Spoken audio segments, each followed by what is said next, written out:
নমস্কার, আমি ভূদেব পাত্র। আপনারা দেখছেন চাষবাস চ্যানেল। আজকে আমি একটি নতুন ধরনের ভিডিও নিয়ে উপস্থিত হচ্ছি এবং আপনাদের কাছে উপস্থাপন করব একটি নতুন ধরনের ভিডিও। চাষিরা পূর্বপুরুষ থেকে ঠাকুরদা বাবা সবাই চাষ করে আসছে। চাষির ছেলে চাষি হয় আমরাই জানি, তারা উকিল, ডাক্তার, ব্যারিস্টার হয়ে উঠতে পারে না। এর কারণ কি এবং এই যে সমস্যা, তার সমাধানের উপায় কি, তা নিয়ে আলোচনা করবো আজকের ভিডিওতে।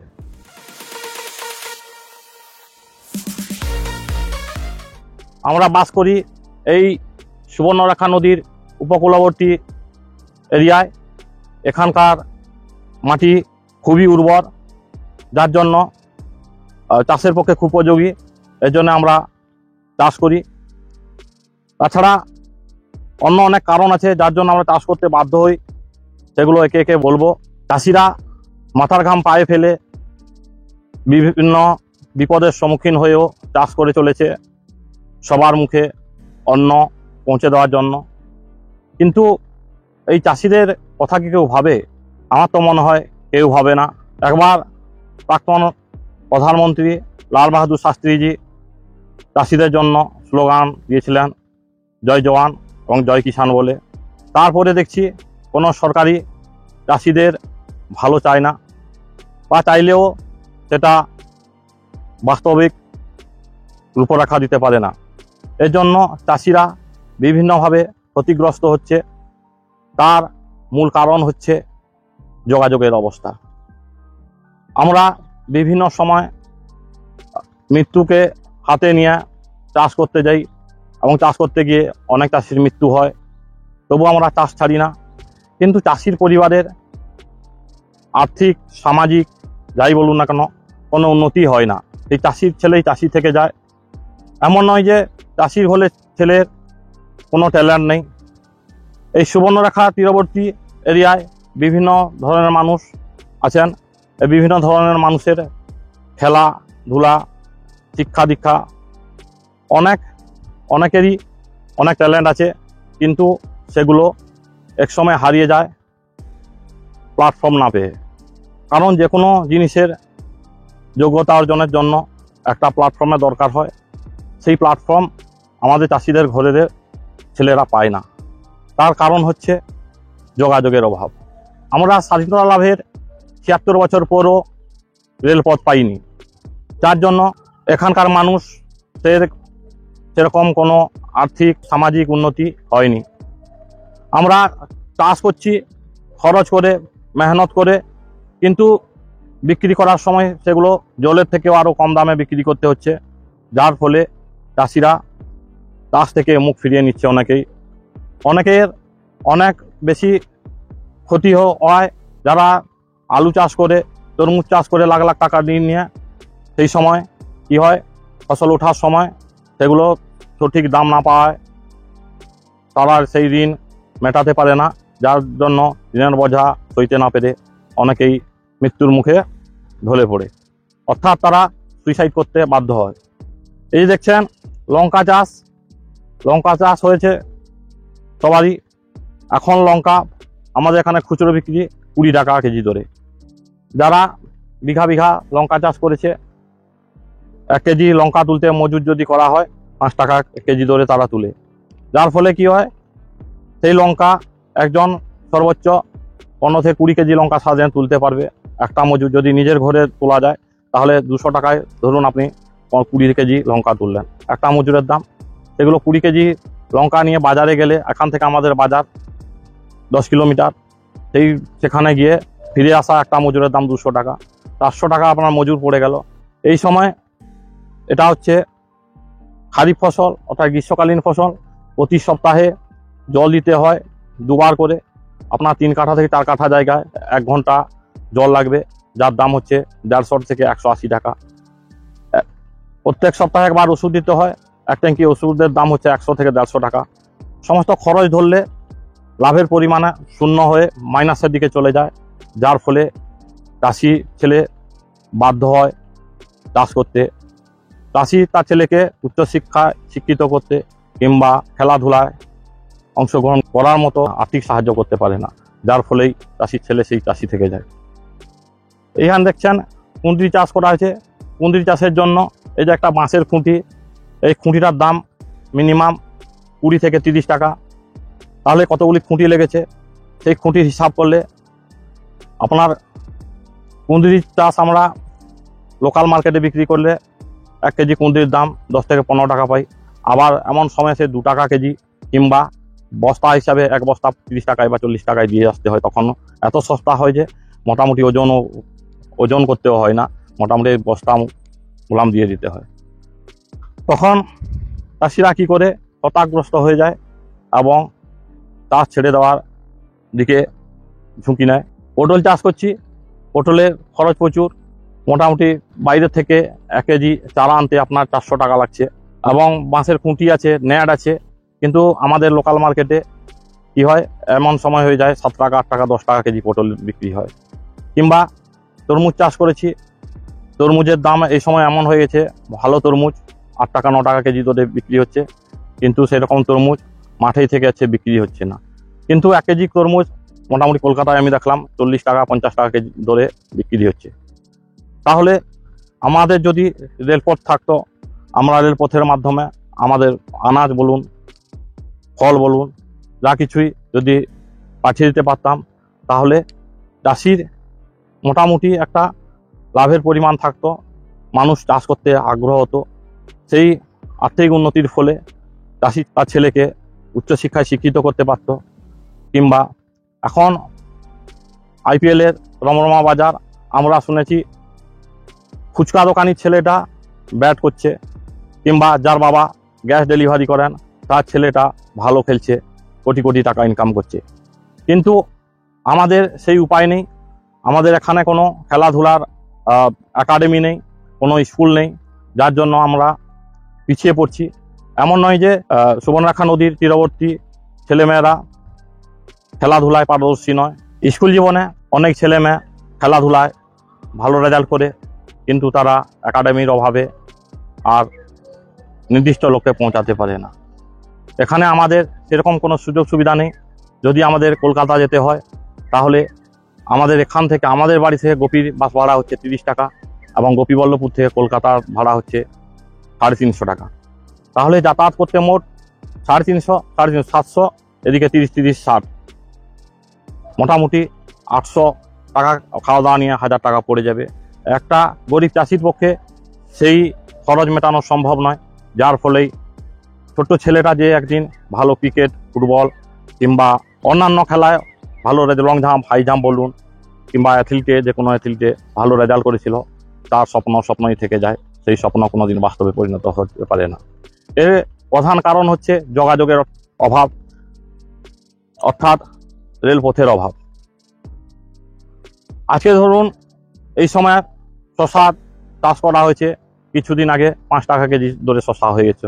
অনেকেই যেটাকে ক্ষীরা বলে, সেটা 5 টাকা, 3 টাকা, 2 টাকা কেজিও হয়ে যায় আমাদের এদিকে। কিন্তু আপনারা ট্রেনে যাবেন, একটা শশা মোটামুটি ফালি করে একটু লবণ লাগিয়ে দিয়ে দিচ্ছে, তার দাম হচ্ছে 20 টাকা। সেই শশার ওজন হয়তো 100 থেকে 150 গ্রাম হবে। তাহলে এখানে যদি আমাদের এই রেলপথ হতো, সেই রেলে বা ট্রেনে, লোকাল ট্রেনে যদি 10 জন গিয়ে হকারি করতো এখানকার সেই শশাটা, তাহলে সেই 5 টাকা কেজি দরে বিক্রি করতে হতো না, হয়তো 30 থেকে 40 টাকা কিংবা 50 টাকা কেজি দরে বিক্রি করতো। কিংবা যাদের বয়স হয়ে গেছে, যারা চাষ করতে পারছে না, তারা 5 কেজি শশা নিয়ে গিয়ে যদি ট্রেনে বিক্রি করে, তাহলে প্রত্যেক দিন 400-500 টাকা উপার্জন করা কোনো কষ্টসাধ্য ব্যাপার নয়। আলুর সময় আমরা দেখেছি আলু চাষে প্রচুর খরচ হয়, যারা আলু চাষ করেন জানেন। কিন্তু বিক্রি করার সময় এমন একটা দাম থাকে, যার জন্য আলু চাষিরা সেই আলু বের না করে লাঙ্গল করে দিতে বাধ্য হন, এবং আলু চাষের জন্য সেই যে মোটা রকমের অর্থ লোন করেছেন, সেই লোনের টাকা মেটাতে না পেরে তারা সুইসাইড করতে বাধ্য হন। এইরকম পশ্চিমবঙ্গে আমরা প্রতি বছর খবরের কাগজে দেখেছি যে আলু চাষিরা আত্মহত্যা করছে। কারণ তাদের যে আলু চাষ করে, সেই আলু যদি যেখানে আলু চাষ না হয় সেইখানে নিয়ে যাওয়া হয়, তাহলে তারা ভালো দাম পাবে। ভালো দাম পেলে তারা চাষ করতে আগ্রহ হবে, এবং সেই লাভের পয়সায় ছেলে মেয়েদের মানুষ করতে পারবে, কিন্তু সেটা হচ্ছে না। তার প্রধান কারণ হচ্ছে আমাদের যোগাযোগের অভাব। এই যে এখানে বাদাম চাষ হয়েছে, এগুলো হচ্ছে বাদাম, দেখছেন। এখানে এই বাদাম শুকিয়ে যখন আমরা বিক্রি করব খুব বেশি হলে 40 থেকে 45 টাকা কেজি, কিন্তু যদি আমি 5 কেজি বাদাম নিয়ে ট্রেনে বিক্রি করি তাহলে 50 গ্রাম বাদামের দাম হচ্ছে 10 টাকা। কিংবা বাদামের বীজ ছাড়িয়ে যদি প্যাকেট করে দিই, হয়তো 15 থেকে 20 গ্রাম সেখানে বাদাম বীজ আছে, সেটার দাম হচ্ছে 10 টাকা। তাহলে যদি আমাদের রেলপথ হয়, চাষিরা আর্থিক দিক থেকে যেমন উন্নতি করবে, তার সঙ্গে সঙ্গে তাদের ছেলেদের পড়াশোনায় কিংবা খেলাধুলায় অংশগ্রহণ করাতেও পারবেন এই রেলপথ শুরু হওয়ার ফলে। এই যে করলা এখন আমাদের লোকাল মার্কেটে 10 টাকা কেজিও কেউ নিতে চাইছে না, কিন্তু একটা বীজের দাম হচ্ছে 3 টাকা। এই যে বললাম, একটা খুঁটির দাম হচ্ছে 20 থেকে 30 টাকা, এবং নেট আছে, পরিশ্রম আছে, এবং প্রত্যেক সপ্তাহে একবার ওষুধ দিতে হবে। এক ট্যাঙ্কি ওষুধের দাম 150 থেকে 200 টাকা। তাহলে 10 টাকা কেজি ধরে বিক্রি করে চাষিরা কি লাভ পাবে? এই করলা যদি আমরা রেলপথের মাধ্যমে যেখানে চাষ না হয় সেখানে পৌঁছে দিতে পারি, সেখানে হচ্ছে এখনও 50 থেকে 60 টাকা কেজি ধরে বিক্রি হচ্ছে, তাহলে চাষি কিছুটা মুনাফা পাবে এবং চাষ করতে আগ্রহী হবে। সেই লাভের টাকায় তার ছেলে মেয়েকে মানুষ করতে পারবে। এই যে বেগুন চাষে প্রচুর রিস্ক। অনেক সময় ফল হওয়ার মুহূর্তেই গাছ মরে যায়। গাছ মরে গেলে সেই বছর আর চাষি সেই জমিটা থেকে আর কোনো ফসল পায় না, কিন্তু তা সত্ত্বেও চাষ করতে বাধ্য হয়। কিন্তু এই বেগুনের দাম এখন 5 টাকা, 7 টাকা কিংবা 10 টাকা কেজি খুব বেশি হলে, কিন্তু কলকাতার বাজারে এই বেগুন এখনও 50 টাকা, 40 টাকা কেজি। যদি রেলপথ হয়, রেলপথের মাধ্যমে এই আনাজ আমরা যদি কলকাতায় কিংবা যেখানে উৎপাদন না হয় সেখানে পৌঁছে দিতে পারি, তাহলে চাষির লাভ হবে যেরকম, সেই রকম যারা ক্রেতা তারাও কম দামে কিনতে পারবেন এবং তাদেরও লাভ হবে। তাই সবাইকে অনুরোধ করছি, এই রেলপথ নির্মাণের এই ভিডিওটি বেশি বেশি করে শেয়ার করে দেন, যাতে রেলপথ আধিকারিকের কানে পৌঁছায় এবং দ্রুত আমাদের এই রেলপথ নির্মাণ হয়। এখানে জমির পরিমাণ খুবই কম, তাই কিছু জন জমির অভাবে চাষ করতে পারে না, তারা বাধ্য হয় দূরে কাজ করতে যেতে। শুধু আমাদের গ্রামের প্রায় 150 থেকে 200 জন কলকাতায় বিভিন্ন খাবারের দোকানে কাজ করে, কিন্তু তাদের যাতায়াতের একমাত্র মাধ্যম হচ্ছে বিভিন্ন প্রাইভেট বাসগুলি, যেখানে প্রচুর টাকা খরচ করতে হয়। শুধু যাওয়ার জন্য কমসে কম 400 থেকে 450 টাকা খরচ হয়ে যায়, এবং যখন বাড়ি আসে তাকে সেই দিনটা ছুটি করে বাস ধরে বাড়ি আসতে হয়। যদি ট্রেনের যোগাযোগ থাকতো তাহলে সর্বোচ্চ আমাদের এইখান থেকে কলকাতা যেতে খুব বেশি হলে 40 থেকে 50 টাকা খরচ হতো, এবং সে সারাদিনের ডিউটিটা করে সন্ধ্যার সময় বাড়ি আসতে পারত, কিন্তু সেটা হয়ে ওঠে না, কারণ এই যোগাযোগের অভাবে।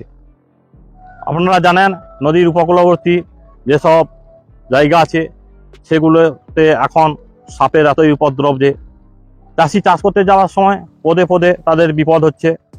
গত বছর আমাদের গ্রামের একজন ধান কাটতে যাওয়ার সময় সাপে কামড়ে দিয়েছে। যোগাযোগের অভাবে আমরা লোকাল হসপিটালে ভর্তি করেছিলাম। 2 দিন পর যখন কলকাতা নিয়ে যাই তখন তাকে আর বাঁচানো সম্ভব হয় না। সেই 35-40 বছরের তরতাজা একজন কৃষকের জীবন দিতে হয়, এবং তার জন্য তার ছেলে মেয়ে পরিবার অনাথ হয়ে পড়ে। যদি রেলপথের সুযোগ সুবিধা থাকতো, যখনই কামড়ালো সঙ্গে সঙ্গে 3-4 ঘন্টার মধ্যে আমরা যদি কলকাতার কোনো বড় হসপিটালে ভর্তি করতে পারতাম, তাহলে সেই চাষিটাকে হয়তো বাঁচাতে পারা যেত এবং টাকাও খরচ হতো না। এখানে গাড়ি করে মোটা রকমের টাকা দিয়ে প্রাইভেট গাড়ি করে নিয়ে যাওয়া হলো, কিন্তু তার আর প্রাণ বাঁচানো গেল না। যদি রেলপথ থাকতো এই অবস্থা ঘটতো না, এবং সেই লোকটিকে অবশ্যই বাঁচানো যেত। এই সুবর্ণরেখা নদীর উপকূলবর্তী মানুষের ছেলেমেয়েরা কিন্তু খুবই ট্যালেন্টেড এবং খুবই সাহসী। কয়েক বছর আগে আমি দেখেছি আমাদের এই যে সুবর্ণরেখা নদী প্রায় চওড়া 600 থেকে 700 মিটার হবে। শ্রাবণ মাসে যখন খুব জল থাকে, মানে নদীর একুল থেকে ওকুলে পুরো জল ভর্তি থাকে, সেই সময়েও এপার থেকে ওপারে পার হয়েছে 7-8 জন এবং ওপার থেকে আবার পার হয়ে এসছে 7-8 জন। ওদের যদি কোনো বিপদ হতো উদ্ধার করার জন্য কোনো পদক্ষেপ ছিল না, কিন্তু তাদের সাহস এবং আত্মবিশ্বাস এতটাই ছিল যে তারা এপার থেকে ওপারে পার হয়ে গেছে শ্রাবণ মাসে এবং ওপার থেকে সঙ্গে সঙ্গে পার হয়ে এসছে। এইরকম অনেক ট্যালেন্ট আছে সুবর্ণরেখা তীরবর্তী ছেলে মেয়েদের, এই সাধারণ চাষি ঘরের ছেলেদের, কিন্তু সেই ট্যালেন্ট তারা দেখাতে পারে না প্ল্যাটফর্মের অভাবে। যদি এই যোগাযোগ ব্যবস্থা ঠিক থাকতো, যদি আমাদের এই অঞ্চল দিয়ে একটা রেলপথ হয়ে যেত, তাহলে সেই ছোট্ট ছেলেটা হয়তো একদিন কোনো বড় সুইমিং পুলে প্র্যাকটিস করে একদিন আমাদের পশ্চিমবঙ্গের জন্য কিংবা দেশের জন্য মেডেল এনেও দিতে পারত। কিন্তু সেগুলি স্বপ্নই থেকে যাচ্ছে, সেগুলো কোনোদিন বাস্তবে রূপান্তরিত হচ্ছে না, শুধু যোগাযোগের অভাবে। এই জন্য সুবর্ণরেখা তীরবর্তী আমাদের 4টা ব্লক, গোপীবল্লভপুর 1, গোপীবল্লভপুর 2, নয়াগ্রাম এবং সাঁকরাইল, এই 4টা ব্লকের মানুষেরা প্রায় বছর 2-3 আগে একটা আন্দোলন করেছিল। তখন থেকেই এই আন্দোলন জারি আছে। আমরা মোটামুটি প্রশাসনিক বিভাগের নিচের স্তর থেকে উপরের স্তর পর্যন্ত, এমনকি রেল মন্ত্রীর কাজ পর্যন্ত আমরা এই বার্তা পৌঁছে দিয়েছি। আমি যখন প্রথম আন্দোলনে যোগ দিই, তখন বলা হয় গণস্বাক্ষর করতে। আমি যার কাছে একটা সই নিতে যাই, তারা তখন হেসে উড়িয়ে দিয়েছে যে তোমরা রেলপথ করার জন্য নামছো, এটা কি বাস্তবে সম্ভব? আমি বলেছি তাদের, যখন ভারত পরাধীন ছিল কেউ কি ভাবতো ভারত একদিন স্বাধীন হতে পারবে? কিন্তু সেই বীরদের প্রণাম জানাই যাদের সাহায্যে আমরা আজ স্বাধীনতা পেয়েছি। তারা যদি ইংরেজদের হাত থেকে ভারতকে স্বাধীন করতে পারে, তাহলে আমাদের স্বাধীন ভারতবর্ষে থেকে আমাদের যেটা অধিকার, আমরা সেই অধিকার কেন আনতে পারবো না? এই অধিকার আমরা তখনই আনতে পারবো যখন আমরা এই ক্ষুদ্র আন্দোলনকে বিপ্লবে পরিণত করতে পারবো। অর্থাৎ আমাদের এই 4টি ব্লকের সমস্ত জনগণ যখন গণ আন্দোলনে সামিল হতে পারবো, যখন সেটা এই আন্দোলন থেকে বৃহৎ বিপ্লবে পরিণত হবে, তখনই সেটা সম্ভব। এই জন্য সবাইকে আমি অনুরোধ করব, সবার ভবিষ্যতের কথা ভেবে, আপনাদের ভবিষ্যৎ প্রজন্মের কথা ভেবে এই আন্দোলনে যোগদান করুন।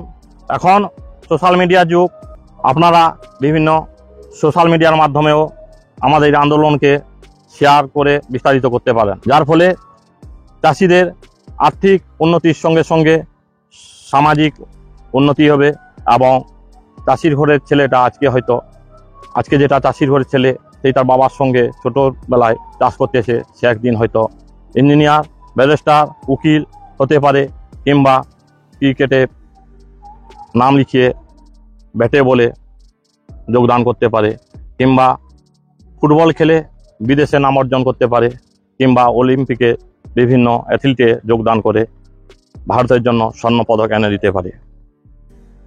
তাহলে ভিডিওটি অবশ্যই লাইক করে শেয়ার করে দিবেন, যাতে সরকারের কানে পৌঁছায়, এবং এই রকম ভিডিও পেতে আমার চ্যানেলের সঙ্গে যুক্ত হয়ে থাকবেন।